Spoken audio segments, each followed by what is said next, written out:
Major support for Carolina Business Review provided by Grant Thornton. Operating in more than 100 countries, our tax, audit, and advisory professionals specialize in helping companies unlock their growth potential. Colonial Life, providing benefits to employees to help them protect their family, their finances, and their futures. And Sonoco, a global manufacturer of consumer and industrial packaging products and provider of packaging services with more than 300 operations in 35 countries. For those with school-aged children, the beginning of the school year is now back in sight. Back to classes, school buses on the highway again, and the summer fun seems to be dwindling down as we head to the last Labor Day hurrah soon. Welcome again to the most widely watched source of Carolina business policy and public affairs, seen every week across the Carolinas for 28 years now. Thank you for supporting this dialogue.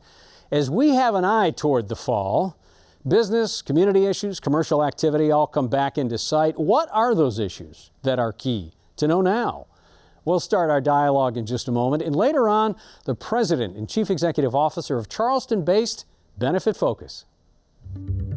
Gratefully acknowledging support by Martin Marietta, a leading provider of natural resource-based building materials, providing the foundation upon which our communities improve and grow. Blue Cross Blue Shield of South Carolina, an independent licensee of the Blue Cross and Blue Shield Association. Visit us at southcarolinablues.com. The Duke Endowment, a private foundation enriching communities in the Carolinas through higher education, healthcare, rural churches, and children's services. BARINGS, a leading global asset management firm dedicated to meeting the evolving investment and capital needs of its clients. Learn more at BARINGS.com.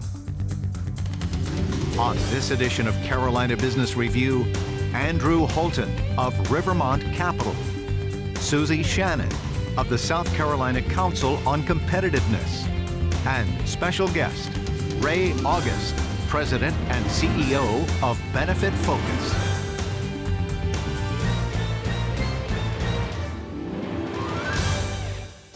Welcome again to our program. Andrew, good to have you here. Welcome. Great, thanks to be here. Susie, welcome. Thanks for making the drive to you both. Thank you. Andrew, so within the last few weeks, the Federal Reserve did indeed surprise some people, dropped interest rates, which mean the cost of lending is cheaper, the cost of money is cheaper. And this seems to ensure an expanding economy for possibly another year or so. Is that a good thing?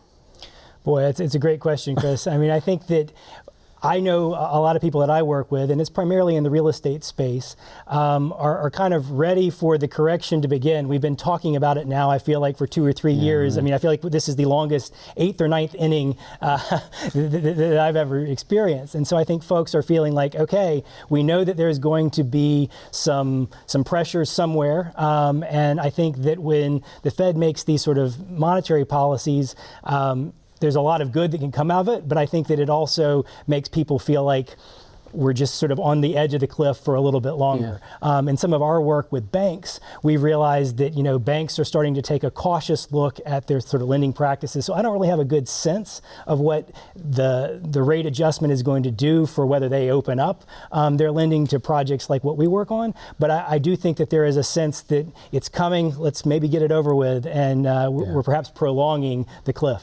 Do you get the sense of banks' requisites around getting money, lending, and the covenants, have they gotten lighter, or are they still pretty much holding the line as they did even 5 years ago?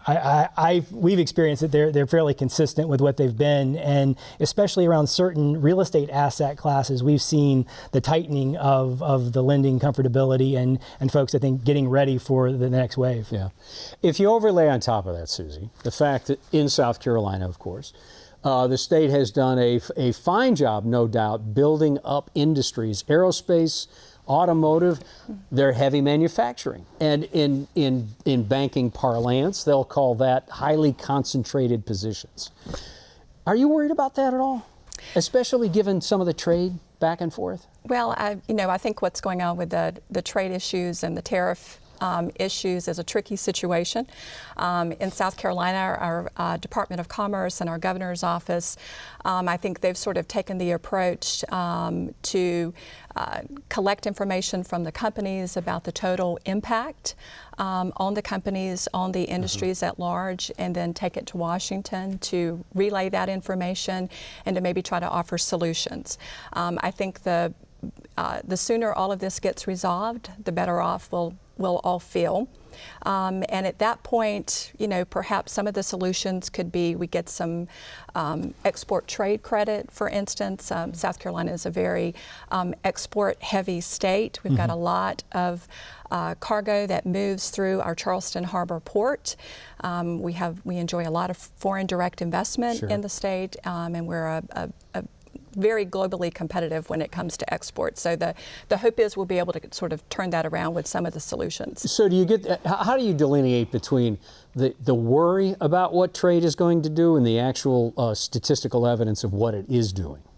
Well, I think right now what's going on at the state policy level in South Carolina is trying to help the companies and the sectors to navigate what's going on, whether it's through securing waivers at the federal level, and then maybe trying to buffer some of the impact in the meanwhile until the issue's resolved. Has there been success getting waivers? There has been. There has been. Does that set a precedence for other states? And they say, well, wait a minute. If South Carolina is going to get it, then North Carolina is going to get it. I'm not pointing at you like you represent the state. But well, and I think other jurisdictions have been successful in obtaining waivers for some of the companies located, some of the industries located in the state. You get any of the anecdotal evidence around trade in North Carolina, being the net exporter as well? Yeah, I mean, where I see it most heavily is in the construction space, and it's been so volatile getting pricing on different projects. And we've looked at different projects across the state, metro areas, non-metro areas where we tend to do the most of our work, and it's really hard to price a deal based on how much things are fluctuating. Steel, concrete, all of these things, and then the continued construction boom, which largely is a good thing, has just meant that the demand has exceeded what is the supply for a lot of the regional components. Again, concrete and steel are the ones that jump out most poignantly, and we're really seeing that fluctuation lead to higher prices and a slowing of the degree to which programs can develop. Andrew, how would you handicap overbuilding in the Carolinas? Would you handicap that it's a real possibility? I don't lean on the side of us overbuilding at this point. I think it's something we have to be mindful of. I think that there are certain areas that are probably outside a clear perimeter of the sort of core growth areas in certain metropolitan areas, for instance, that I think we have to be mindful of. I think when you look at metropolitan Charlotte, sort of the ex-urban parts of the Charlotte market, the Charleston market, the same, Raleigh, Durham, I think that there's, a clear sort of observational posture that we need to be in tune with. But I think that the growth patterns are really strong, and I think that the economic trends continue to push in a way that even when we hit the recessionary forces and have to sort of deal with that as an impediment, I think that we'll be okay on the absorption side. Susie, you get the sense in South Carolina, and this was a small thing, but it was anecdotal, right after Dominion acquired the SCANA assets, we started hearing these issues that, all of a sudden the energy cost isn't the lowest in the nation anymore, or one of the lowest in the nation. How much does that handicap the competitiveness of South Carolina? Well, I think as we all know, there's a lot of variables that go into what makes a community competitive. Energy is certainly one of them. When companies are looking to site in South Carolina, North Carolina, or anywhere else, they're looking at workforce development. They're looking at logistics is becoming a big one, by the way. The port, the Charlotte airport, et cetera, et cetera. The roads, the rail, and all of that, and certainly energy is one of them. In South Carolina, our General Assembly over the past couple of sessions has been paying more dedicated attention because of what has been happening with the Dominion Energy and the SCANA acquisition, to look more to renewables in our state, which before had never really been given a high priority, either at the legislative policy-making level or at the regulatory level or at the local community level. And now we're seeing renewables being addressed. Being practically deployed, not just through policy, but practically being deployed and attained. Yes, and I think as we also have more companies that have a foreign-owned parent, mindful of renewable energy deployment, that they, so here we have customers demand sort of driving some of that supply market, and they're requesting renewables. They're demanding renewables in some instances with some of their negotiation in their electric utility transactions.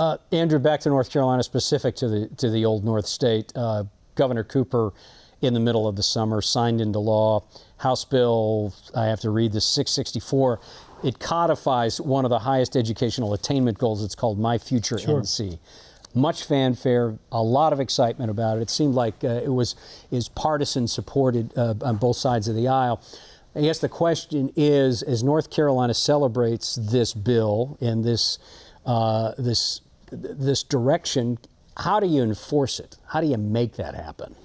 It's a great question. I was talking to somebody who was, they had forwarded along to a network of folks the executive director search for the My Future NC program. Maybe it will be filled in the next couple of weeks. But and they were saying, you know, who fits this job description, because it's borderline messianic in terms of what the expectations will be. I think for that role and ultimately that effort. That said, I think that the commission, which I believe was very savvy in bringing into the table lots of stakeholders, did a very nice job and including a variety of voices and trying to sort of dig into what is a complex issue in a complex state. I think the hardest part for that initiative and ultimately the program as it becomes enforceable is trying to deal with the wide disparity in North Carolina's population. I know South Carolina sort of has the same sort of issue, but I mean, you've got Charlotte, Mecklenburg, and Wake County that are nationally ranked, nationally sized school systems. We've got school systems, 115 different education administrative organizations in every different type of county imaginable in the state. And so trying to think about statewide attainment and resources goals, it's a challenge. It's trying to feel like what works best in Charlotte is going to work best in northeastern North Carolina may not be the case based on both resources and based on other constraints that those communities face. And so I think that's going to be the challenge sort of in moving forward in standardization and sort of improving the social contract in North Carolina around education. I think the other important effort that is sort of parallel to that is the Leandro Commission, which has really tried to sort of piece together what the courts are ultimately going to define as that sort of sound basic education that the North Carolina Constitution requires. And so I think sort of balancing sort of this new generation, if you will, of education attainment goals across a diverse state is going to be the challenge. Yeah, okay, thank you. We're going to bring our guest on in just a moment.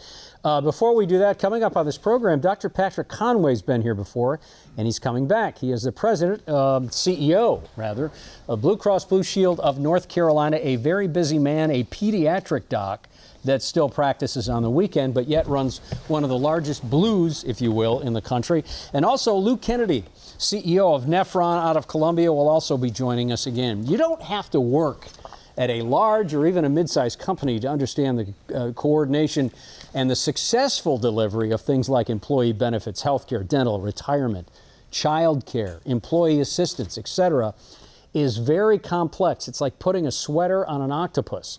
So it's no wonder why there are countless daily stories of dissatisfaction and even dread when individuals have to call their HR department. For almost 20 years now, Charleston-based BenefitFocus has been dedicated to being that third-party solution in that space. Joining us now, BenefitFocus President, Chief Executive Officer Ray August. Welcome, Mr. President. It's great to be here. Thank you for having me. So how have you gotten so excited about what is the bane of some people's existence when they have to call the HR? How do you do that, Ray? What is the secret sauce and what works? Yeah, you know, as we think about our business, one of the things we think about all the time is we're ultimately improving the lives of everybody we serve. How do we do that? Well, to make sure that everybody has the right benefits, so they're well protected, they have the right health plans, to make sure people are saving for the future, to make sure they're protecting their children and have a terrific college education. So benefits really plays a big role in our success as a human, and we really love just being there and making sure that happens for everybody. What is there something though? I mean, you've taken I don't want to say mundane, but you've taken something that's not exciting for a lot of people. You standardized it to some way. How do you automate it? How do you use artificial intelligence? How do you use technology? But still, yet you have to connect to people one-on-one. Is that right? Yeah, it's all about the individual. It's all about protecting that specific individual, that family member, that employee. And as we think about the challenge that we have even in our country today, it's really around, as a nation, our unemployment's at one of its lowest points in our history. But at the same time, wage growth is also at one of its lowest points. So if you're in an HR department in the United States, you have less ability to pay people, but at the same time, you have to attract people into your company. So one of the best ways to do that is through benefits, making sure people have benefits to protect themselves, making sure that the benefits are better than the competition. So benefits has gone from a mundane task to very, very strategic for a company. And by having the right benefits in a company can really drive their attractiveness and their ability to attract and retain people to their company. Andrew, question? Yeah, so I know a little bit about BenefitFocus from my time working with the State Treasurer's Office here in North Carolina, and am very much aware of how BenefitFocus's frame is more on technology, or really started with technology and sort of embraced healthcare administration as the problem to solve. I'm curious how you see technology and specifically benefits administration sort of helping affect healthcare costs over the next generation. And we see the big chunk of the pie it is when we look at healthcare costs nationwide. How can technology and specific healthcare administration play a role in reducing that? Yeah, it's a fantastic question, because if you think about healthcare, it's very, very complex. What health plan do I pick? Why do I pick it? Do I pick a high deductible health plan? Do I pick a PPO plan?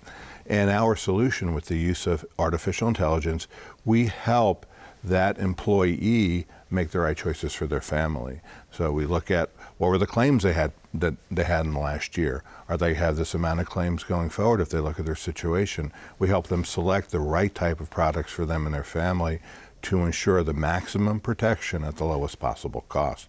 And when you do that, that's not only good for the individual, it's good for the employee and the employer. And we're really proud to be part of the state health plan in North Carolina, and working closely with them, we really see one of our jobs is to make sure for both the state employees and the taxpayer that they have the right solutions for in all cases.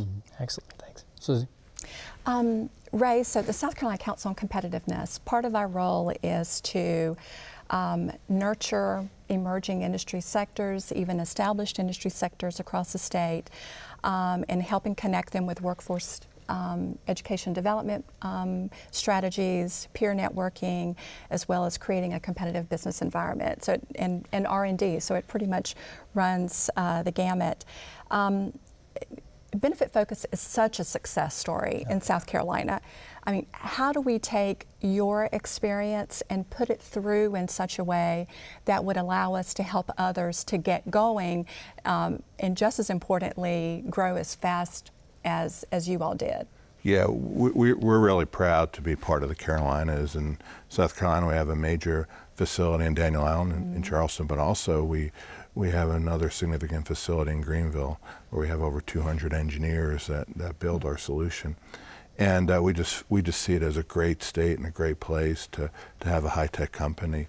And we're always looking at ways that we could attract people to our region, make sure that we're bringing those people in, training them, making them part of our overall solution. And we think a lot about how can we work very closely with the universities in both North and South Carolina to ensure that we have the right type of people joining not only our company but our state. One of our neighbors on Daniel Island, Blackbaud, we work closely with them and really think about how do we attract the right kind of people to our state. So the biggest thing that we need is to continue in the areas of engineering, marketing, selling, human resources, to have those people to our company so we could hire the people into our state and not have to go to other states. So just making sure we have the right curriculums in our schools, making sure we have the right tax incentives so other high-tech companies join join our communities is really important to us. So that idea of that kind of, let's stay on the engineering Sure. talent for a minute, Ray. That idea that engineering talent will co-locate, that's still one of the important cores for finding the right people, even given that we all telecommute or can work from afar now? Yeah, you know, with technology we could do fabulous things. We can work in multiple places, we could work just about anywhere we want to, but there's still the important human-to-human interaction that happens in the work site every day. I call it a contact sport. You have to be there together, talk to one another, not just in meetings, but in the time between meetings or socially. So it's still very, very important to have people in the office working together, and it's something that we value very much. We have plenty of associates who work remotely or in their homes. We have offices in places like New York and Salt Lake City and Tulsa, Oklahoma, but it's real important to us that regardless of where that associate is housed, that we're having supreme interaction, so they're working together and learning from one another. Okay, Andrew? Yeah, as a consumer, I think one of the things I struggle with is how complicated the healthcare landscape is. What are some of the ways that technology, either that you're producing at BenefitFocus or that you're seeing in the industry, can sort of help us sort of bridge the gap between the complexity of healthcare and consumers' ability to understand it? Yeah, you know, healthcare is complex, and you know, and it's getting even more complex when you think about, as a country, the average age of our population continues to grow. It's at its highest point. We have 5 different generations in our workforce for the first time ever, and so each of those generations have a different need when it comes to healthcare. If you're a baby boomer versus a millennial, you think about healthcare very differently. And as we look at our platform, it's really how do we leverage technology, data, information to proactively tell people better things about how they can be making choices. For example, a simple example, if you're a family and your child's 26 years old, when they become 26, they age out and they have to get their own medical insurance. Well, previously what would happen is you would have to remember that, you'd have to know that this is what happens when I'm 26. With our system, we'll send you a notification, we'll send you an email and say, hey, your son or daughter is now turning 26 in a couple months. It's time for you to think about getting them insurance on their own because they won't be covered in your plan. So proactively using artificial intelligence, using this massive data set that we have on our system, and reaching out using the benefits of this technology, whether it's their mobile device or desktop, to make sure people are making the right decisions is critical. And it makes your life easier. You don't have to know that, oh gosh, I have to get insurance when I'm 26, or think about the right medical plan. So always using that technology to look into the future and helping people is an important part of what we do. We have about a minute and a half, 2 minutes left. All right. Ray, it's hard to talk about technology without talking about cybersecurity. It's been described to me as not so much a technology problem, but a people problem. And so how do we think about cybersecurity as not a scary word or a scary concept, even though it permeates, it touches every industry sector, every company, every employee, every day. So what are you all doing to embed that cybersecurity, not just the data privacy, but the data security piece in the deployment, as you probably shift more from a B2B interaction to a direct customer interaction? Yeah, you know, I will tell you that data security and security in general, cyber or otherwise, is one of the things that we think about all the time. It's important that we protect everybody on our platform, whether they're an associate of BenefitFocus or whether they're a consumer on our platform or an insurance carrier. And it's in our psyche, everything that we do. And without going into a lot of the complexities of technology, it really does have to be a focus area. And it even in our segment, it even gets more complicated with things like PHI and other type of data. You really always have to be thinking about how do you keep that data protected. And to do so, you need to make sure you have the proper investment, which we do. You need to make sure you have people who are responsible, who have great experience in that area, which we do. And you have to measure and monitor to make sure that you're protecting everybody on your platform. So it's really having that right level of focus, right level of investment, and right level of people to ensure that your people on your platform are always protected. We literally have a minute left, Ray. You know, you've often, or the company has self-described itself as Airbnb, Uber-esque type of disruptor. Is that a point of pride for you all? Very, very much so, because what we're doing is we're changing how benefits, healthcare, life insurance, pet insurance, legal are bought and sold in our country. And through using artificial intelligence, through using things like mobile applications, we are proactively interacting with consumers to make sure that they're doing the right thing, purchasing the right solution, so them and their family are protected. And you get a good response from consumers? Do you feel almost every time? Yes, because what happens is we are helping people, through the example I cited earlier, of making the right choices. And we're connecting them with the insurance companies. We're connecting them to make sure they're making the right decisions. And in that way, we're just like Uber, we're just like Airbnb, connecting two sides of the marketplace together to enable everybody to win in selecting benefits and selling benefits. Yeah. Okay, well, thank you. Can you remind that 26-year-old also to stop using a credit card that's not in their name? Is that, and that's I'm going to do the same thing myself. Yeah, so yes. yeah. Well, thank you for being on the program. Thank you, it's my pleasure. Nice to see you, Ray. Susie, thanks for making the trip. Thank you. Happy to be here. Andrew as well. Good to see you. It's good to see you. Until next week, I'm Chris Woody. We hope your weekend is good. Happy summer still. Good night.